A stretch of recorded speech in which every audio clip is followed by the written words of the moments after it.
Hi there! In this video, you will learn how to use your molecular model kit to demonstrate the law of conservation of mass by balancing the equation. You will also identify the number and types of bonds broken and formed. Lastly, you will learn how to interpret the balance equation in terms of particles. To form the products, you're going to take apart the reactant molecules hydrogen and oxygen. When you form the product, notice there's a leftover O atom. Well, there could be no leftover atoms or molecules from the reactants. To get rid of the leftover O, add more reactants with the same chemical formula as in the equation to form more product. There is no bond shown here in H2 because the molecule is taken apart to form more products.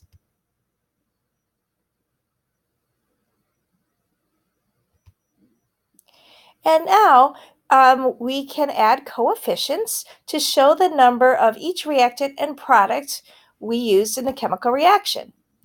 Notice we had two H2 molecules. We started with one, but then we had to add a second one in order to get rid of our leftover oxygen and balance the equation. We started with one oxygen O2 molecule. If there is a blank, that means there is one O2 molecule present. We formed two H2O molecules, so we put a coefficient of 2, and the equation is balanced.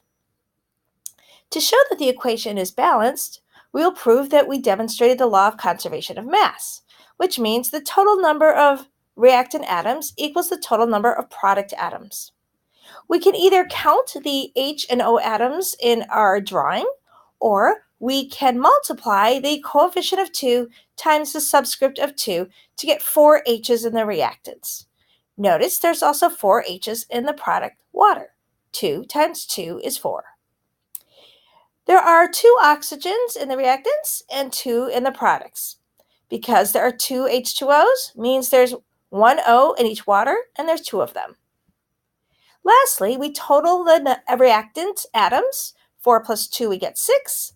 4 plus 2 product atoms yield 6, and therefore the total number of reactant atoms, 6, equals the total number of product atoms of 6. Now we will identify the number and types of bonds broken and formed. First, in the reactants, the bonds are broken, and in the products, the bonds are formed.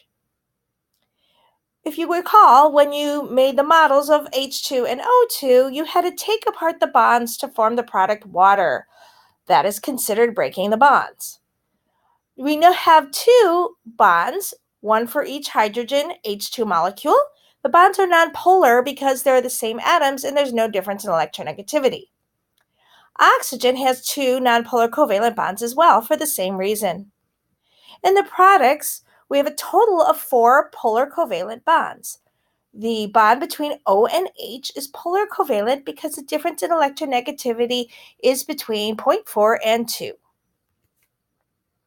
And again, bonds are formed because we broke them in the reactants and put them together or formed them in the products. Lastly, to interpret the equation in terms of particles, we use the coefficients.